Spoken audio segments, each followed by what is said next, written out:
there is quite a lot of health technology assessment showing that certain genetic tests are worthwhile to apply, but the challenge now is to implement them so that they are available for everybody in healthcare systems, not just for one person if a medical doctor thinks about asking for this genetic test, but also really in a systematic way offering those tests.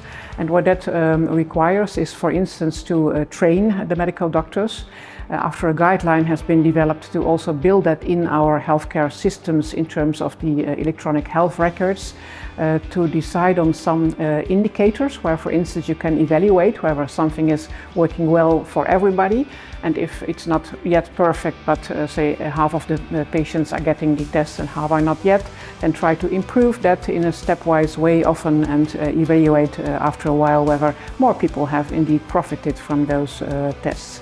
And as I am in the field of genetics, of course, I take the example of a genetic test, but this could also be true for other tests. Yeah.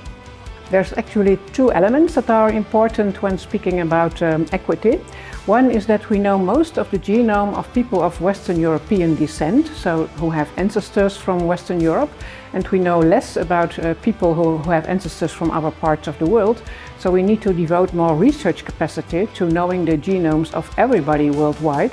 And another aspect is that nowadays who gets a test offer often depends on whether your medical doctor thinks about it or not.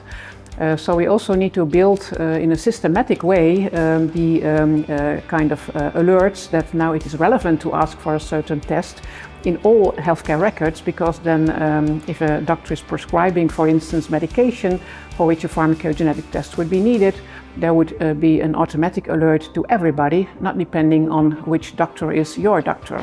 So these two elements of having more knowledge about the genomes of everybody worldwide and knowing also the variance in people of Asian or African descent, that is really a research activity.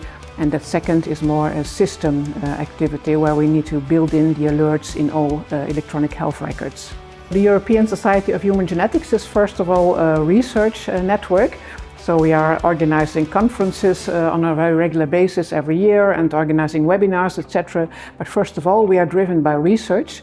So if you want to bring that further to personalized medicine, you also need to automatically build in development of standards, of guidelines, and so bringing together the professionals and paying attention to the indicators, as I mentioned just now, to see whether we are applying our knowledge in healthcare or whether we also can improve there some of the implementation of the knowledge that we have.